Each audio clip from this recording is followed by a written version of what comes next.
أعوذ بالله من الشيطان الرجيم. بسم الله الرحمن الرحيم. ألف لام ميم.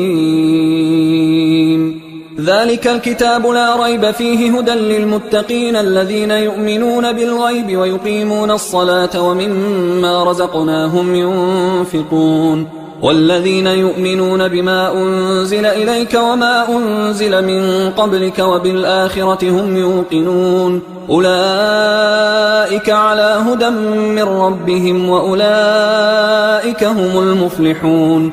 إن الذين كفروا سواء عليهم أأنذرتهم أم لم تنذرهم لا يؤمنون. ختم الله على قلوبهم وعلى سمعهم وعلى أبصارهم غشاوة ولهم عذاب عظيم.